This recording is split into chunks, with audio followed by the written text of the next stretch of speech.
morning or good afternoon, depending on where you are in the world. I forget sometimes that when we do these, we are global. So it is morning here on the East Coast in Virginia, the USA.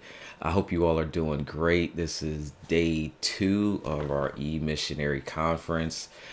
Shout out to AJ Holmes that has set all of this up and allowed so many awesome people to provide value to others. Those of us that are already in e-missionary and those that are leaders in our different missions that we're trying to reach our message around the world. So it's great to have all of you all here today for this session as we talk about social media content delivery strategies.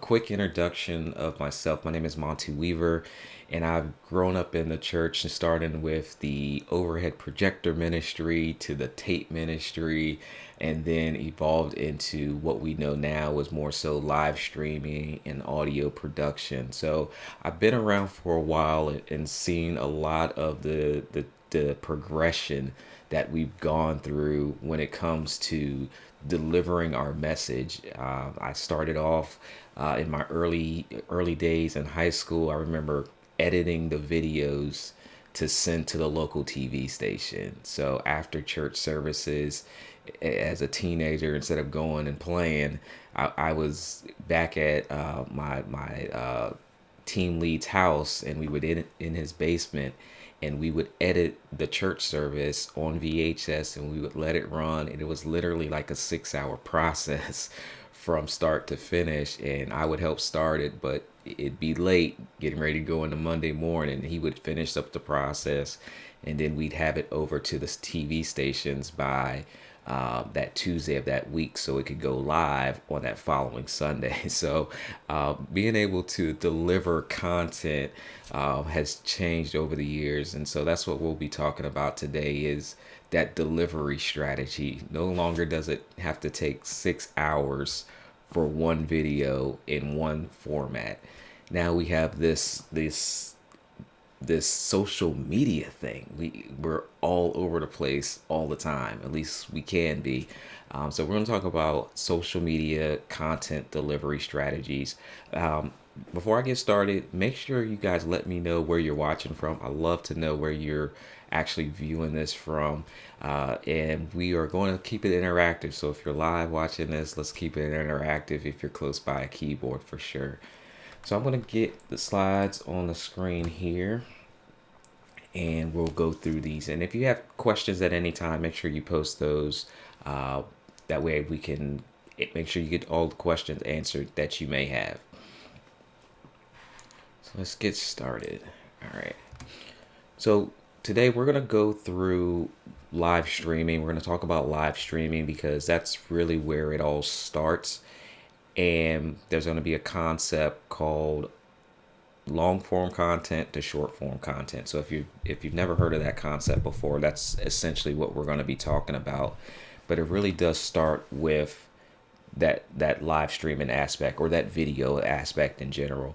Then we're going to talk about different types of social media content because we know there are a lot of them. And if you try to use all of them, you might get overwhelmed. But if you're not using any of them, you're missing out on opportunities to get your message out there, especially to the local community.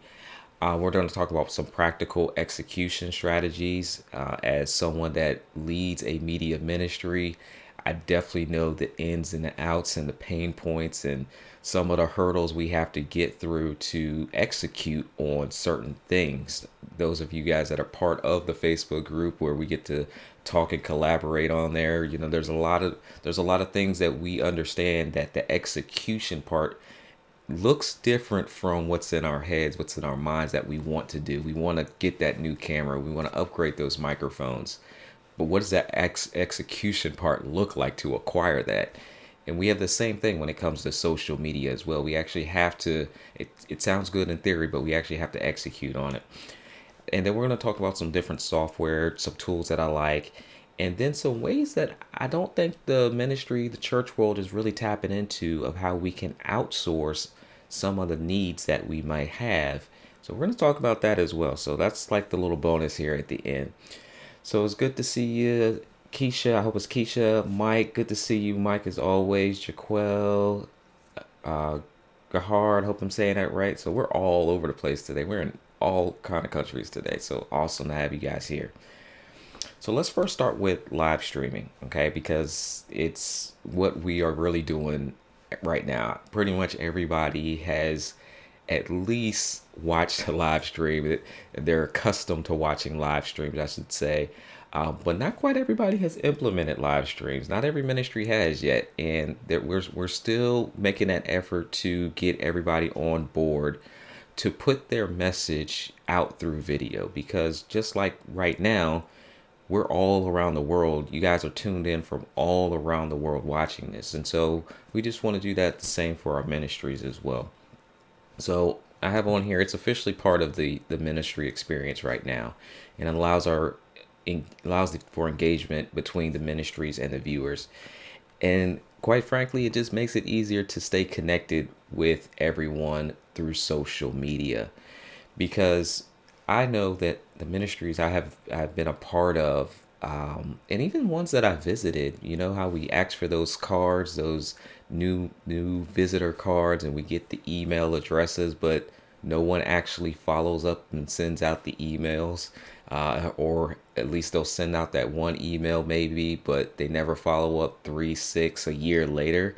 What happens to all this information that we're spending the effort to collect and to get that phone number, but we never execute on the follow up? So, using social media is one of the ways that we can stay connected to the people that come and visit us and reach a brand new audience of people that have never heard about our ministry or our message before. So, here are some of the social media platforms, and a couple that aren't technically qualified under that social media platform, but I think they're very important to discuss. So I want you guys, if you're live, put in the chat which platforms your ministry uses on occasion. We won't even say on a regular basis right now. On occasion, which platforms are you all using? I know Facebook and Instagram are probably going to be the top platforms in most cases. And then for video, live streaming, YouTube is definitely that place for live streaming, being able to go back and easily view a message. I remember when my ministry first started off, they wanted to go to Facebook, because that was the only platform they were really using. But when it came time to refer people back to the message, we quickly found out that not everybody had a Facebook account. So they couldn't even view the message. So making sure that we're aware of the different platforms, some of the liabilities with those platforms, some of the benefits of being on certain platforms, it really gives you a way to stay connected to your audience. And it allows you to learn about your audience as well. So I see YouTubes and Facebooks and Instagrams. I got website on there. Okay, love it. Discord. Might put Discord on there. Something I've been looking at over the last month myself. LinkedIn is on here. Awesome. So we have these different platforms that we can connect to our audience with, and we actually have to use them. We set up the accounts, but we actually have to use the accounts. So how do we do this, right? We first need to make sure that we have the account set up. So if you don't have some of these accounts set up, highly encourage you to get those set up. I know one of the accounts that I have on here, Google My Business, especially as the doors of ministries are starting to open back up. Google My Business is going to be really important because it allows people to find your ministry physically. Where is it located in the world? Making sure that the phone numbers on there is correct. And if you dive into the Google My Business platform, it's almost like a social media platform because you can update it with pictures and videos. And if you know anything about how Google works, the more updates that you feed it, the more active that profile is, the more likely it is to rank higher in search results. So if your ministry is uploading pictures once a week or a little quick video in your Google My Business profile, and then someone is typing in local church, looking for, a church by its denomination, maybe they even know the name of your church or ministry, but it has a close name associated with maybe another ministry that's just down the street. Updating your Google My Business profile and mainly the pictures and the blog section, it will definitely help you rank higher in those search results. And then I love how somebody put, is that Keisha put the websites on there and blogs, because if you have your website updated, it'll makes more people come to the website to see the local events, what's going on, tithes and offerings. We can't forget that, right? So we have our website set up so we embed our YouTube live stream. So we'll encourage people to really go to the website if they want to watch the live stream. Because again, not everybody is using social media. Now, there are a lot of us that are. But think about some of our seasoned saints, some of our younger individuals that don't have those social media accounts, because we don't really need them on social media right now, but we want them to hear the message, right? So, embedding your live streams inside of your website is a good way to bring traffic to your website, and it also helps your rankings again for Google. So make sure that you guys take advantage of the social media platforms that you have an account with already, and also consider other platforms that you may not be tapping into. Because as a ministry, not only does the ministry need these accounts, but also the speakers, the people themselves that are delivering the message. And so consider podcasts, consider some of these audio platforms, because they allow you to help build an audience as well. I'm part of a clubhouse community, and the title of it in the morning is called Bootstrapping Your Way to Success, but it's for ministry leaders and small business owners. And you would be surprised how many ministers, preachers, pastors join in on these audio apps, and they're talking and they're sharing the messages there in addition to showing up on a live stream on that regular church service. Okay. Looking at the chat, we also embed our YouTube live stream in our website as well. Awesome. I embed too, just for that reason. Awesome, awesome. So we're on the same page. I'm loving this. All right, now it's time to get real. So those of you all that don't know me yet, I like to bring the practical into these trainings and these teachings. Now, it sounds good, right? I think we all have gotten the live stream down to a degree where we're used to it. But that posting on other social platforms can be a struggle. Taking some video or taking those pictures during service and getting them on Facebook, 2, 3 times a week, and going over and putting that Twitter post out there so people can see. If you have struggled with it, if your team is struggling with it, just type in a yes in the comments. I know, I know for our ministry, it can be some work. I know I've tried to figure out a more streamlined way to put those video quote cards out on Instagram and Facebook on a regular, but it takes some time. Okay, it takes some work. It's just not something that just happens.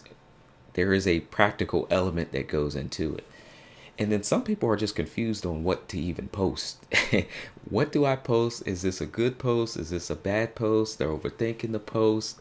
When do I post it? Do I post it right after service? Do I post it during midweek?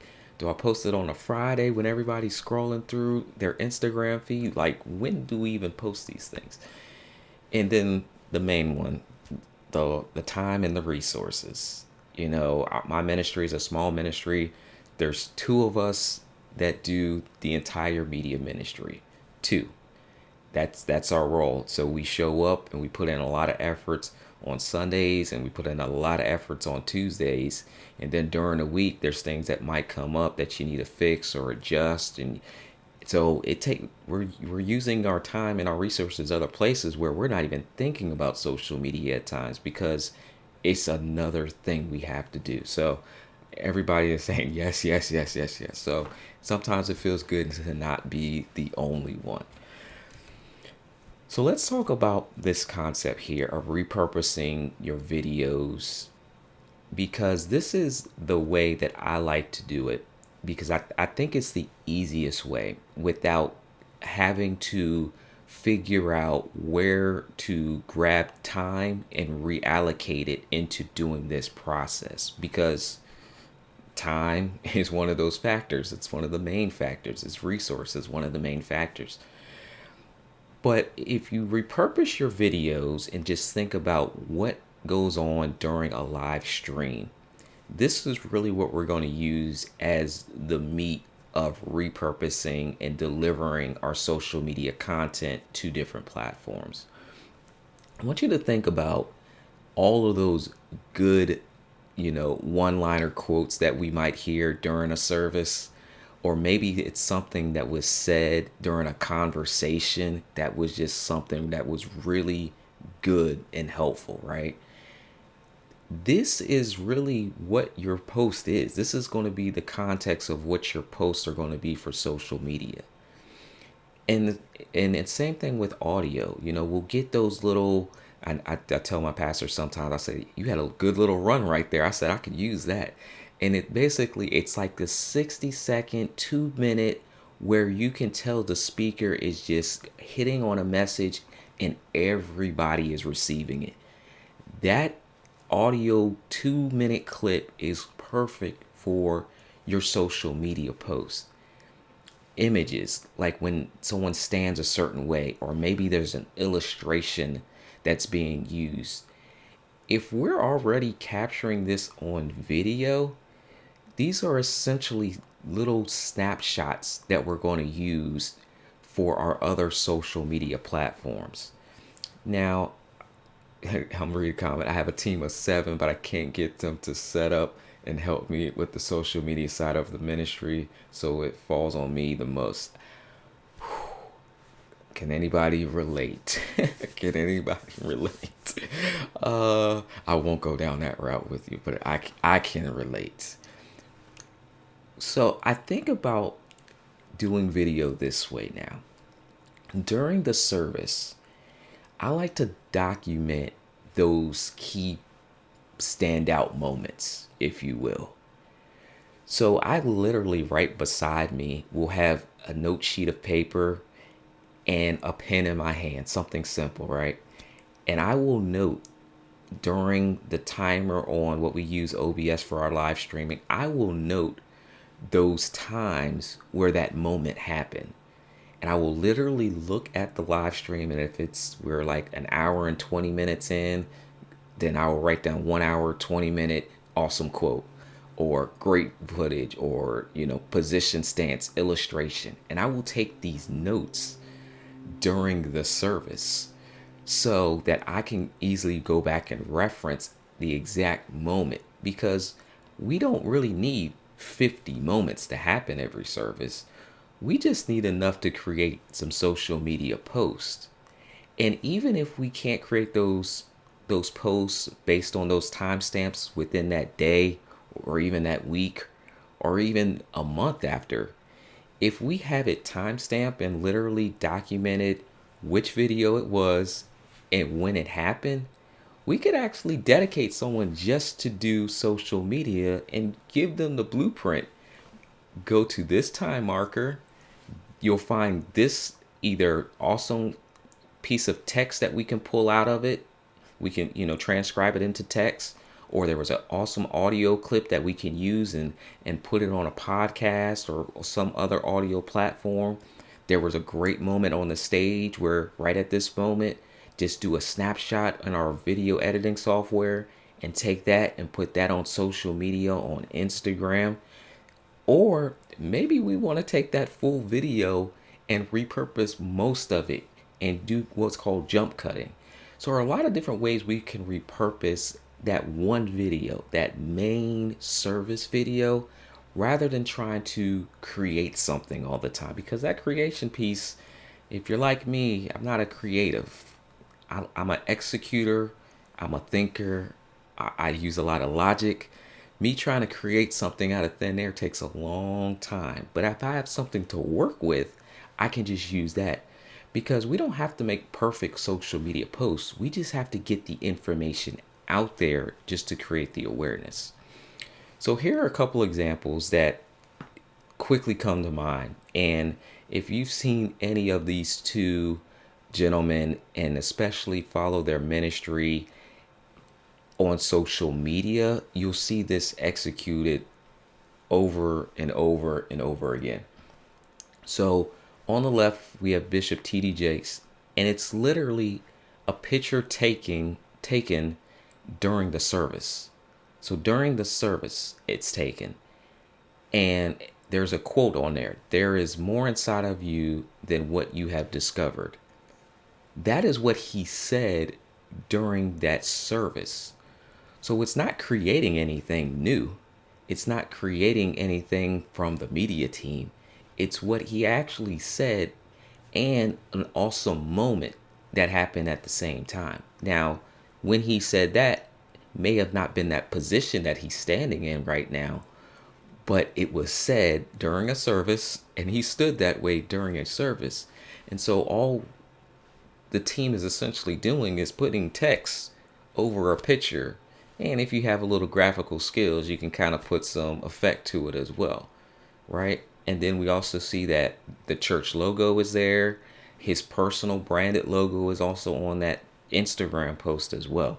So it's a great example of taking something that's already happening, documenting when it happens, and creating a social media post out of it. Another one on the right, Pastor Furtick, same thing there. He has a lot of Instagram videos. So if you ever follow his ministry online, you'll notice that the team grabs these quick video clips and they put the text above the clip. And these are the ones that I was more so working on as well. And these are very powerful because you can put a quick sentence or a quick call to action text up at the top, something that gets attention. So in this case, God's power doesn't need permission to operate. Something that's intriguing, right? That may have been said. And then the person that's scrolling down Instagram or Facebook and they see that, they're going to be more likely to click the play button. Because if it was just a video, they may not click the play button, but the words on the screen as well help emphasize the point that there may be something here to this video that the viewer wants to see. So I'm looking at Mike's question. It says, do speakers get upset at editing the message? You could potentially change the focus though, jump cutting. So when I'm saying jump cutting, I'm not talking about the message itself during the conversation. So it's key points in the conversation. However, it's going to be up to your ministry. I like to have creative control if I am trying to get someone's attention, because I will direct them back to the full context of the video. So you're going to have to ask your leader on that one. I have creative control to get the attention. I even renamed the title of my ministry's YouTube sermon titles, because the titles, I'm going to go into my mastermind coaching mode real quick. The titles, I'm going to even come on screen and type. I love this question. On YouTube, it's a search engine. And a lot of our ministry leaders don't use it that way. They're using social media to share their message, but it's not optimized for people to find it. Literally, the only people that will find it are the people already associated with the ministry, because they know the ministry name, they know the ministry speakers and leadership, or they know the title that was said to them during that day. I want new people to find the message.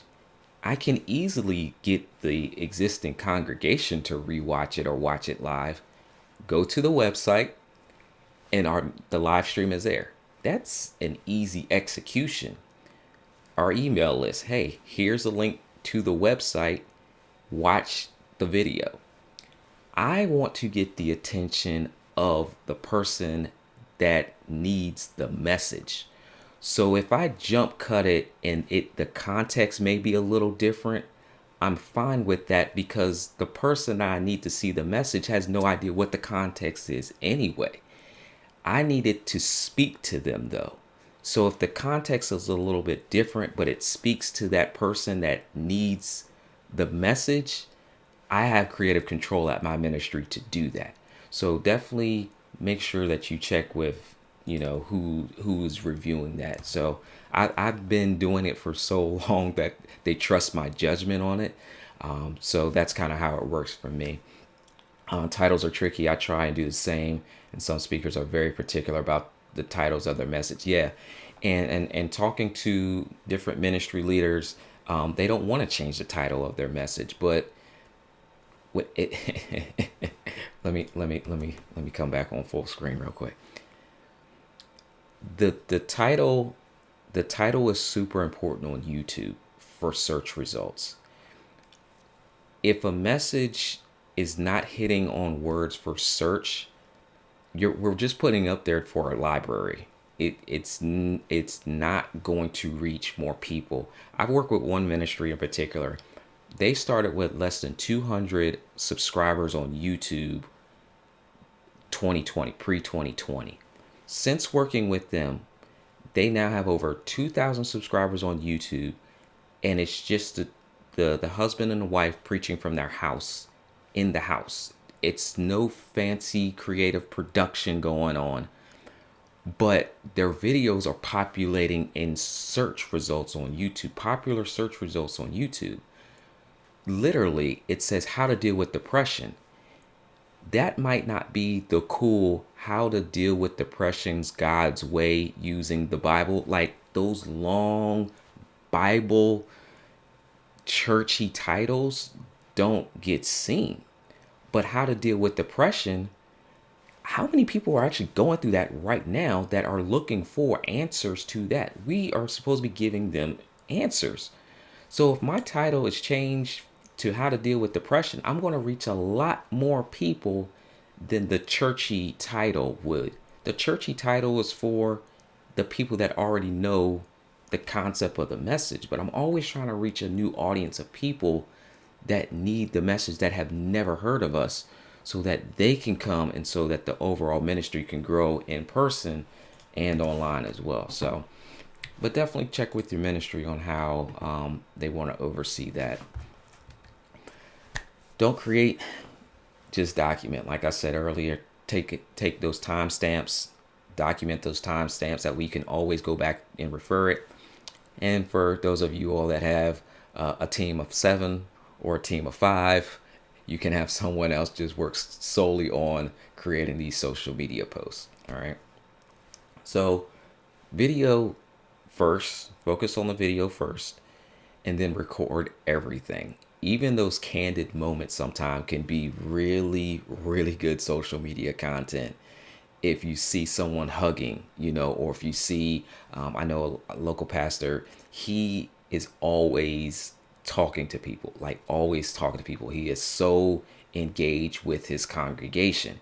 And so there are a lot of moments where he's speaking some words of inspiration, and we can capture these moments because we love that. As a viewer, I want you to put your viewer hat on right now.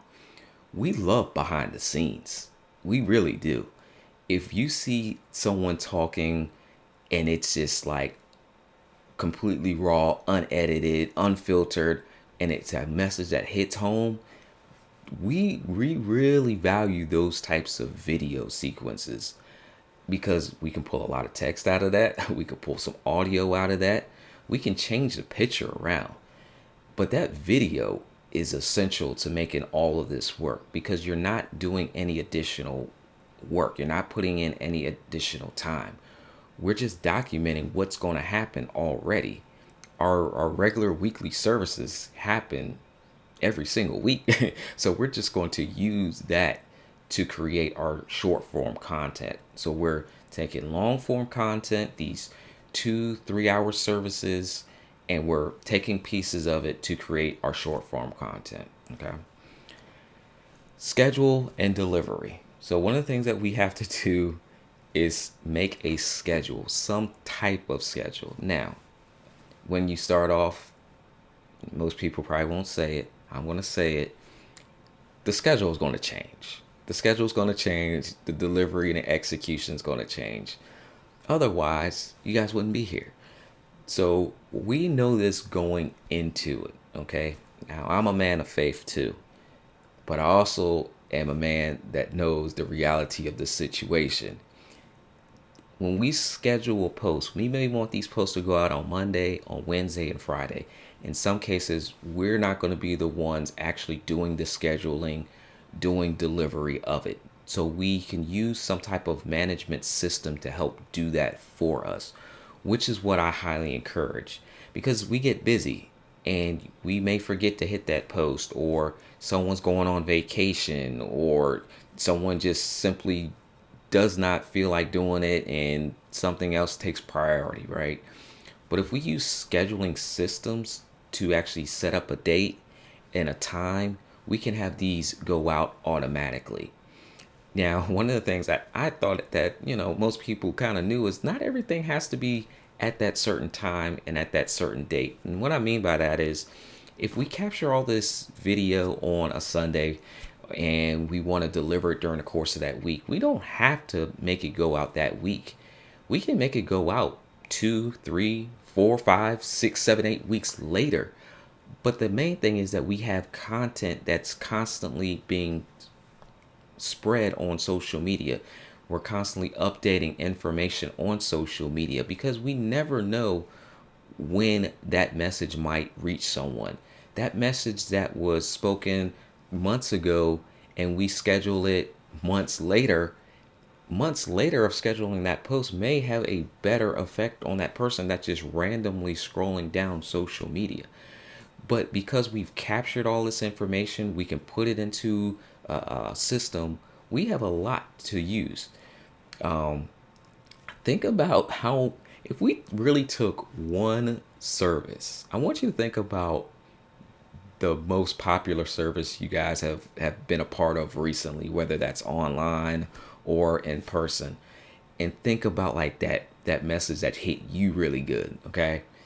How many good points could you pull out of that? How many audio clips could you really pull out of that one service? How many texts could you pull out of one service? How many little video clips could you pull out of one service? And if you can pull 10 of each out, you really have a couple good months of content, like literally, because you don't have to post every single day, but you have so much content that you can pull out and share on social media. All right. So, all right, before I get to that slide, I want to answer the questions. I see y'all popping them in now. Awesome. All right, so let's go back on that slide. So, Mike says, how often should you be posting content? If you could, I would say 2 to 3 times a day. If you could. Now, the reason I say that is because most ministries won't. So your advantage of posting more regularly allows you to get seen easier because there's not a lot of other ministries doing it. So if you could post 2 to 3 times a day, that would be ideal. Think about the ministries that we are associated with, that we follow for whatever reason. They're constantly putting out information, and they also have a team to do so. So I do consider that. But for like the small ministry side of it, I would say in addition to your main service that you're already live streaming, at least 2 times a week, putting something out there to lead up to the next main service that happens. So that's for like the smaller ministry. I would say at least 2 to 3 times a week, putting something out there. And when is the best time to post? All right, love that question too, because that's always a popular question too. So when it comes to time, two things that I think about are when does my audience tend to view information, and when's the best time just overall that people are scrolling through social media. Early in the morning, when people are on their way to work, we love inspiration. We love to get our day started. We need some motivation. So in the morning, if you have a post related to motivation, that would be the best time to do one of those. Middle of the day, lunchtime, I just need a break. I just need to relax. So you want something that helps people, just let them know, hey, everything's going to get better. We're almost done for the day. Something that gives them a little boost of energy, but lets them know that, hey, everything's going to get better after this. Something inspirational, but not necessarily like that motivational quote. Okay, so you're kind of like right in that middle. And then the evenings, it's fun. It's, hey, happy. It's yes, you can do this. It's, it's, what are your dreams? What are you dreaming? What do you want to accomplish? It's those types of posts. So that's kind of how I think about how people more holistically use social media when it comes to posting. I also consider, like I said earlier, my audience. So the people that are attached to my ministry already, what kind of posts are they more likely to share? Because if it, I won't go down the whole social media algorithm thing, but you want posts that get attention quick, they get responses quick, they get likes, shares, and comments quick when you post them. So if I can get my ministry that's already supposed to like my pages, they're already supposed to be subscribed to my pages, if I can get them to like and subscribe and to share and to repost, that is a really good post. Because if it's coming from someone that's attached to our ministry and their friend sees it, they may start engaging on the post as well. And that's one of the ways that you can educate your ministry about, hey, the importance of sharing is not because we just want you to, hey, just share it just to be sharing it. We actually need you to share it so other people can see that. Now, that's what we say, but the reality is we really need other people to see it. We really do, so that it can reach more and more and more people. Otherwise, we're right back to that YouTube content library where we're just housing content and not really getting the message out to the people that need to hear it. So I like morning, I like midday, I like evenings, and I like, motivation, inspiration, and then fun is kind of my content schedule. Question, Techmo Babble, completely agree with the posting schedule. Awesome. Is that AJ? What's going on? Mike says, how long should these shorter videos be? It really depends on it depends on that time that we have available. It depends on our time or our team that we have. Short clips work. Right now, Instagram Reels are one of the most popular ways to get people to watch something. A lot of these social media platforms are introducing short form content. YouTube Shorts, TikTok, Amazon Reels. These short form clips work, especially during the midday, because lunchtime is short, so we're scrolling and we want information quick. And in the evenings, you're competing with a lot of different things that are going on in the evenings. You got TV that people are going to. I think about how people just live their lives when it comes to social media.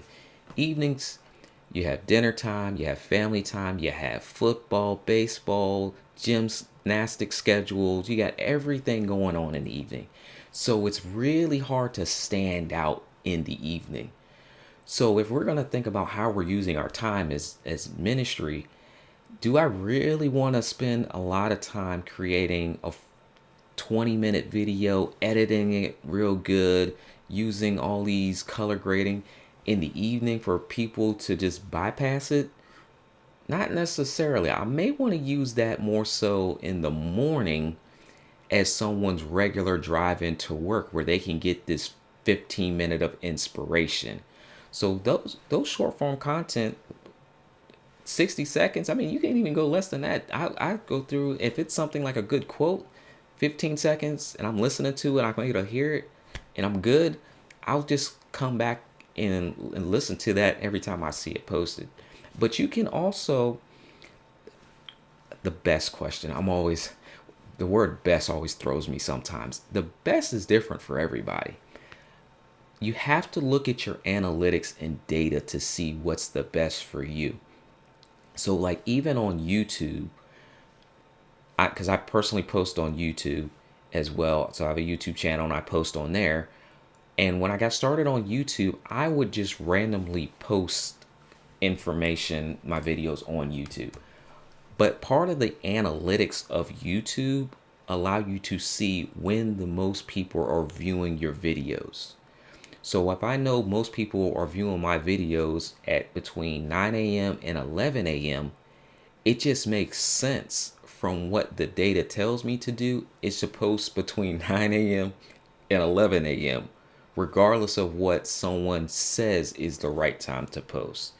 If people say, hey, you got to post at 2 p.m., that's just what the data says. Well, what does your data say? Because it may say something different, but you will have to just put out content on a regular basis so that that data can start to populate. And again, that's why I kind of made that point too, that schedule and delivery, it's going to change because you may find the data says you need to post at a different time and you may need to post on a different day as well. So as you create your initial content delivery strategy of when maybe you want to post on Monday because it's the best day for you time wise, we may find out that Wednesday may actually be the better day to post once we go back and look at that data. Okay. Let's see. How do we feel about posting events that is not related to church, such as food drive, testing, etc.? I like posting that breaks up the monotony of what we're used to seeing all the time. I like different. I like not having to see. I would love to see the car show on the church's website, on their Instagram feed. I've gone to a local church car show. That's how I actually saw them. This is all right. I got to make sure I respect the time. I visited a church because the first post that I saw from them was related to a car show. Okay, I want you guys to understand that. I literally, I, as a person that walks the earth like car shows, I take my car to a car show. So it doesn't, to me, as a car show enthusiast, I don't care where the car show is. I want to go to car shows. So when I see a post that says the car show at the local church, I'm going because the car show is at the church, because I saw it on social media. So if there's things that relate to people in our communities, definitely I'd encourage you to post it because there's causes that people will rally around just because they love the cause. People that love to do food drives will collaborate just because they want to give back to the community, and that's regardless of where it's being held at. I know the last, not last year because of everything that was going on, but the last 3 years, I've been a part of a Thanksgiving Day drive. And you have all these ministries that will go to different locations, and it doesn't, and then you have all these volunteers that show up. So you have like the ministry people that show up and these random volunteers, and they're delivering food to other ministries. They don't go there, but they're there for the cause. And the only way they know about these different things are us sharing it on social media. So I hope that answers your question on that one. Do do do do. And Google, and I didn't know you can see the time in the Google Analytics. Yep, yeah, you can definitely see the time in the Google Analytics. Okay, all right, so let's go a couple more free ways to outsource low cost software and outsourcing. Okay, so we'll end on here. But if you guys have any last minute questions, definitely let me know. Here are a couple softwares, platforms that I like to use when it comes to, oops, gotta do some screen share. Here are the platforms that I like to use when it comes to executing on this. So one of the platforms called V.io. What this allows you to do is do those quick video clips, and you can put text above and text below the video, or you can put it in the video itself. But essentially, you can create a more dynamic post. If you ever watch those videos that have like the scroll timer at the bottom, so you actually know how much time is left in the video, it can add that on there as well. And it's a very simple program to use. It's a very simple program to use. Magisto, that allows you to do some video editing. Rev allows you to transcribe your videos. So that one's a low cost tool. But what it is you can put in a video and it will pull out the text. It will turn it into text for you. So you don't have to go back and re-listen to the entire message if you didn't take those notes along the way. You have one called Place It by Envato. It allows you to do some editing with pictures. You have Canva, which is probably one of the most popular platforms to use now for creating social media posts. And then at the bottom, you have platforms like Buffer and Hootsuite that allow you to schedule your post in advance. So you can actually pick the day, pick the time, and those posts will auto release. So if we're leading up to big events, we're leading up to Christmas and Thanksgiving and New Year's, Mother's Day, Father's Day, all these special days that we want to create posts for, you don't have to wait until we get close. We can actually create those posts now and schedule them to time release on a certain day. So I love using software to help do all of this, especially if it's easy software and it's low cost software that we can hopefully get our ministries to buy into. Okay. So software is one of the things I really like. And then outsourcing. Okay. Ministry volunteers, we already know.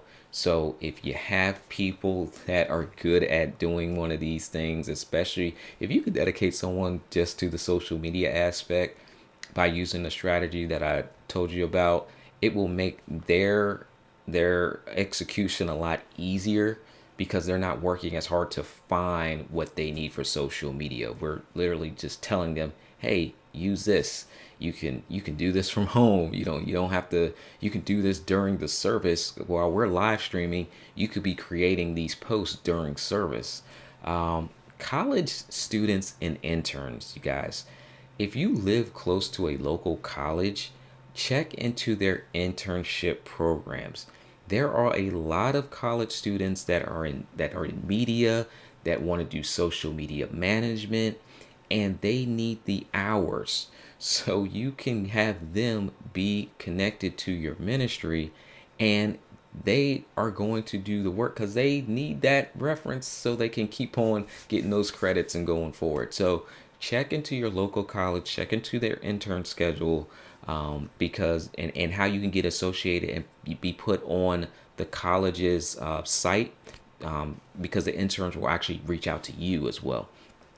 And then virtual assistants. I use virtual assistants and they really help me just do my graphics on my business side. But these virtual assistants can really help you do a lot of this media stuff. And if your ministry does have a budget and they do want to do some of these things to get more outreach, they literally can be full time working for your ministry, helping you get all of this done. Okay. If you guys want to contact with me, there's my email address. Again, like I said, I'm on YouTube as well, so you can find some videos that I put out there as it relates to digital tech and social media. So let me make sure we grab questions. So if you guys have last minute questions, let's go through those. Can you provide more SEO tips? Yes. So one of the tools that I like specifically for YouTube is Keywords Everywhere. All right.